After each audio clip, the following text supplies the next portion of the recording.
దేశ రాజధాని ఢిల్లీలో మీకు ఈ మిషనరీస్కి సంబంధించిన ఫాదర్స్ సో వీళ్ళందరూ ఒక ప్రొసెషన్ తీశారు.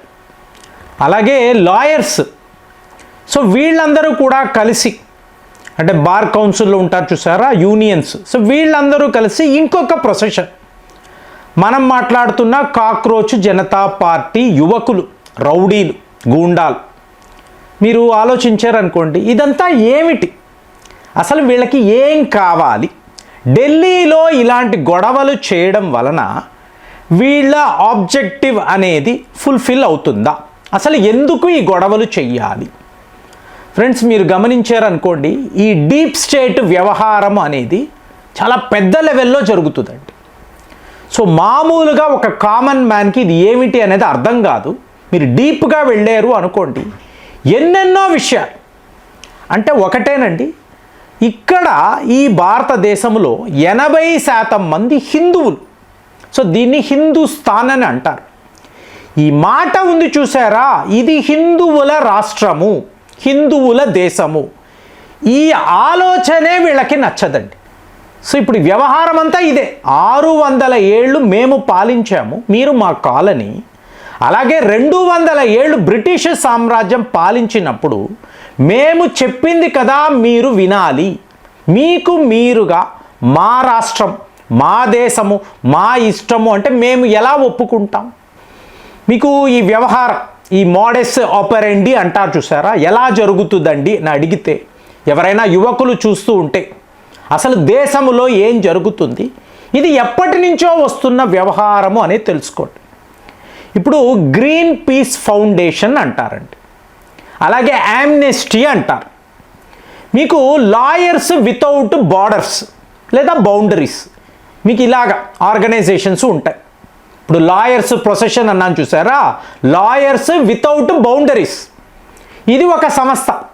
ఇక 4వది చూసారనుకోండి నేషనల్ సిపిఆర్ ఫౌండేషన్ అంటారు. ఇక 5వది మీ అందరికీ తెలిసిందే రాజీవ్ గాంధీ ఫౌండేషన్. ఇప్పుడు ఇదంతా మీరు నేషనల్ లెవెల్లో నడుపుతున్న ఎన్జిఓస్ అనుకుంటే చాలా పెద్ద పొరపాటు. ఇప్పుడు రాజీవ్ గాంధీ ఫౌండేషన్ అన్నారు అనుకోండి ఢిల్లీలో మీకు నెలకొల్పిన ఒక ఆర్గనైజేషన్ అనుకుంటాం కాదండి ఇదంతా మల్టీనేషనల్ సంస్థలు. ప్రపంచ స్థాయిలో వీళ్ళు ఫండింగ్ తెచ్చుకొని దాని ద్వారా ఎన్నో పనులు చేస్తూ ఉంటారు. కాబట్టి సోనియా గాంధీ గారు వాళ్ళ ఫ్యామిలీస్ వీటినంతా మీరు తక్కువ అంచనా వేశారు అనుకోండి చాలా చాలా ఇబ్బంది. ఈవిడ ఎలిజబెత్ మహారాణి కన్నా ధనవంతురాలండి. అంటే ఈవిడ ఎక్కడ ఉద్యోగము చేశారు ఎలాంటి కంపెనీస్ను రన్ చేశారు ఈవిడకున్న ఫ్యాక్టరీలు ఏమిటి ఇండస్ట్రీస్ ఏమిటి ఈవిడ ఏమైనా టాటా వాళ్ళలాగా మహేంద్ర వాళ్ళలాగా లేకపోతే మీలాగా నాలాగా కష్టపడి 24 గంటల సేపు ఎంతో కృషి చేసి ఎదిగేరా. సో చాలా పెద్ద ప్రశ్న. సో ఇంటర్నేషనల్ లెవెల్లో భారత్ అన్నప్పుడు హ్యూజ్ పాపులేషన్ మీకు ఒక అతిపెద్ద మార్కెట్. ఇప్పుడు దీన్ని ఎవరు క్యాప్చర్ చేస్తారో వాళ్ళదే రాజ్యం అంతే కదండి. సో ప్రతి వాళ్ళ దృష్టి దేశం మీదే ఉంటుంది. మరి ఇప్పుడు ఈ అల్లర్లు అన్నారనుకోండి అందరి ఆలోచనలు మీకు ఫారిన్ కాంట్రిబ్యూషన్ రెగ్యులేషన్ యాక్ట్ ఇదే సమస్య అండి. వీళ్ళందరికీ ఫ్రీ మనీ వచ్చింది ఎక్కడెక్కడి నుంచో డబ్బులు మొత్తం దేశాన్ని కన్వర్ట్ చేసి పడేయండి. ఇప్పుడు అది జరగడం లేదు ఆన్లైన్ చేసేస్తున్నారు. ఒక్క స్టేట్ బ్యాంక్ ఆఫ్ ఇండియాలో మీరు అకౌంట్ తీసుకోవాలి. సో ప్రతి నెల ఎక్కడ నుంచి ఎంత డబ్బు వస్తుందో రిజర్వ్ బ్యాంక్ ఆఫ్ ఇండియాకి చెప్పాలి. ఇది అనడముతో మీరు ఎవరు నిర్ణయించడానికి ఇది మా దేశము మా ఇష్టము ఇన్నేళ్ల పాటు మేము చేస్తున్నాం కదా కన్వర్షన్స్ చేస్తూనే పోతున్నాం ఎవరు ఎప్పుడు అడగలేదు కదా. మీకు దేశములో ప్రతి ఒక్క నగరములో గ్రామాలలో మా ప్రాపర్టీస్ ఉన్నాయి కదండి ఎవరు చెయ్యి పెట్టలేదు కదా. ఇప్పుడు మీరు వచ్చి మాట్లాడడం ఏమిటి నో నథింగ్ ఇది గొడవలండి. సో దీనికి యావత్తు ప్రపంచం భారత్కు వ్యతిరేకంగా పనిచేస్తుంది.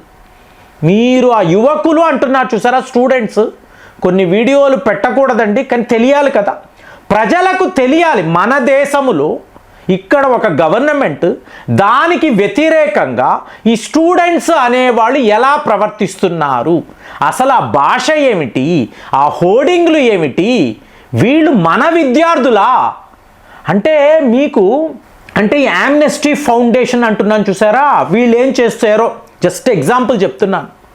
వీళ్ళు 1 డే పర్మిషన్ తీసుకున్నారండి. పెద్ద పెద్ద గొడవలు మనం చెయ్యబోతున్నాము, పార్లమెంట్ దాకా వెళతాము అంటాము, పోలీసులు అడ్డు వస్తారు, వాళ్ళని కొట్టాలి, వాళ్ళ మీద రాళ్ళు విసరాలి, ఫైనల్గా మోదీ ఇంటి దాకా వెళ్ళాలి, మోదీకి వ్యతిరేకంగా పెద్ద పెద్ద నినాదాలు, అతని ఇంటిలోకి వెళ్ళాలి, మీకు అక్కడ ఈ ప్రాపర్టీస్ అంతా ధ్వంసము చేయాలి, ఇదంతా వీళ్ళు ముందే ప్లాన్ చేసుకున్నారండి. సో ఇప్పుడు యామ్నెస్టీ ఏం చేస్తుంది, ఒక ఫామ్ని తయారు చేసింది. ఇక్కడ భారత్లో మనకు వ్యతిరేకంగా చాలా పనులు జరుగుతున్నాయి, అడిగితే నీట్ మూమెంట్ అని అన్నారు. సో మీరందరూ రండి, మీరందరూ కలవండి అని వీళ్ళు ఓపెన్గా సోషల్ మీడియాలో ఈ అప్లికేషన్ ఫామ్స్ పెట్టి ఫిలప్ చేయండి, ఎవరికి ఇంట్రెస్ట్ ఉందో మీరు జంతర్ మంతర్కి రండి అని చెప్పి వీళ్ళు క్యాంపెయిన్ మొదలుపెట్టారు. ఇలాగ దగ్గర 60 ఆర్గనైజేషన్స్ మొబిలైజేషన్. కానీ ఏం జరిగింది, ఢిల్లీలో 3 కోట్ల జనాభా కదా, ఒక 2000 మంది కూడా ఈ ఫామ్స్ని ఫిలప్ చేసి మేము జంతర్ మంతర్కి వస్తామని చెప్పి వాళ్ళు ఒప్పుకోలేదు. సో దాంతో వీళ్ళకి మార్గము లేక ప్రతి ఒక్క వ్యక్తి ఎవరైనా సరే, గూండా అతని ఫ్యామిలీ, చిన్న పిల్లలైనా సరే, వీళ్లకు 2000 రూపాయలు పర్ హెడ్ సో ఇచ్చి మీరు రండి అన్నారు. సో దాంతో ఖాళిస్తాన్కి సంబంధించిన వాళ్ళు, అలాగే బంగ్లాదేశ్లో ఉన్నవాళ్ళు, నేపాల్లో ఉన్నవాళ్ళు, వెస్ట్ బెంగాల్లో ఉండే పొలిటికల్ పార్టీ, వీళ్ళందరూ కూడా మొత్తము రౌడీ ముక్కలు. స్టూడెంట్స్ 2000 మంది కూడా రాలేదండి. వచ్చిన వాళ్ళని చూస్తే వీళ్ళు స్టూడెంట్సా? ఇంకా చెప్పాలంటే కొంతమంది అమ్మాయిలు వీళ్ళు డబ్బులు ఇచ్చి వాళ్ళని తీసుకొచ్చారు. వీళ్ళందరూ రెడ్ లైట్ ఏరియా నుంచి వచ్చిన వాళ్ళంట. అంటే ఇంటర్నేషనల్ మీడియా అటెన్షన్ చూడండి, మేము ఎలాంటి స్టూడెంట్స్ని తీసుకొచ్చామని సిఐఏకి చెప్పడానికి ఇదంతా ఒక డ్రామా చేశారు. అంటే మీరు ఆ భాషను చూశారనుకోండి, తల్లి తండ్రి ఉండే ఏ ఒక అమ్మాయి, ఏ ఒక అబ్బాయి అలా ప్రవర్తించడు. వాళ్ళ అమ్మా నాన్నలు ఏమైపోతారండి ఇలాంటి పిల్లలు ఉంటే. సో ఇప్పుడు ఏమైపోయింది, యామ్నిస్టీ లాంటి గ్రూప్స్ వీళ్ళ కోచింగ్ సెంటర్స్ ఉంటాయి చూసారా, వాళ్ళందరికీ కూడా పంపించి అర్జెంటుగా వీళ్ళని పంపండి, స్టూడెంట్స్ అవ్వకపోనియండి, మాకు ఇక్కడ క్రౌడ్ కావాలి, ఆల్రెడీ మేము డబ్బులు తీసేసుకున్నాము. ఫ్రెండ్స్, ఇది నేను ముందే ఊహించానండి. బంగ్లాదేశ్ మోడల్ని భారత్లోకి తీసుకురావాలని వీళ్ళు అతిపెద్ద లెవెల్లో మీటింగ్స్ పెట్టుకున్నారు, వరల్డ్ లెవెల్లో మీటింగ్స్ పెట్టుకొని ప్రిపేర్ అయ్యి డబ్బుతో వీళ్ళు వచ్చారు. ఇప్పుడు కొంతమంది అక్కడ ఈ యంగ్స్టర్స్, అంటే వాళ్ళు రౌడీలు అంటే యంగ్స్టర్సే కదా, వీళ్ళకు పిజ్జాలు వచ్చేయండి, పిజ్జాలు తినడానికి అక్కడ వచ్చాయి. సో ఒక 100 మంది అనుకోండి అడుగుతున్నారు, మీడియా వెళ్ళి అడుగుతుంది, ఈ పిజ్జా తింటున్నారు కదా, దీనికి డబ్బులు ఎవరిచ్చారు, ఎవరు మీకు పంపించారు అంటే, ఏమో మాకు తెలియదు, మాకు తెచ్చి ఇచ్చారు, మేము తింటున్నాము అన్నారు. తరువాత ఎన్ఐఏ వాళ్ళు అసలు ఇది ఎక్కడ, రూట్స్ ఎక్కడ, ఏ పిజ్జా హౌస్లో దీన్ని కొన్నారు, ఎవరు ఆర్డర్ ప్లేస్ చేశారు అంటే, నేను చెప్తున్నాను కదా ముందే నేను ఊహించాను, ఖతార్ నుంచి మీకు ఆర్డర్స్ వచ్చేయండి. అంటే సల్మాన్ ఖాన్కి సంబంధించిన ఎన్జిఓ వీళ్ళు ఖతార్లో ఆపరేట్ చేస్తారు, ముస్లిం బ్రదర్హుడ్ అంటారు.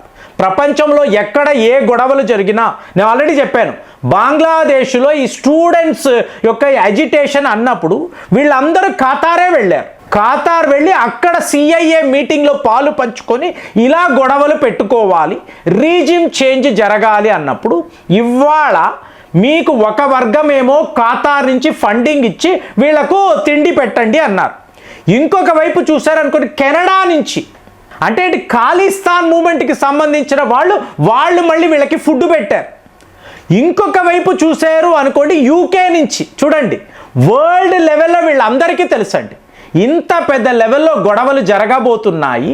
సో దానికి మనం ఫండింగ్ ఇవ్వాలి, ఈ స్టూడెంట్స్ అనేవాళ్ళు పెద్ద లెవెల్లో గొడవలు చెయ్యాలి, దీనిని సెకండ్ ఫ్రీడమ్ ఫైట్ అన్నట్టుగా ఎంటైర్ మీడియా రాయాలి, దీనినంతా సీసీ కెమెరాలో క్యాప్చర్ చెయ్యాలి, ప్రపంచానికి చూపించాలి. ఇంటర్నేషనల్ కమ్యూనిటీస్ అందరూ కలిసి మన మీద ఇంతంత పెద్ద కుట్రలు పన్నినప్పుడు భారత్ ఏం చెయ్యాలి, భారత ప్రభుత్వం ఎలాంటి చర్యలు తీసుకోవాలి, మీకేమనిపిస్తుంది కామెంట్స్లో రాయండి. మళ్ళీ వచ్చే వీడియోలో కలుద్దాం. జై హింద్.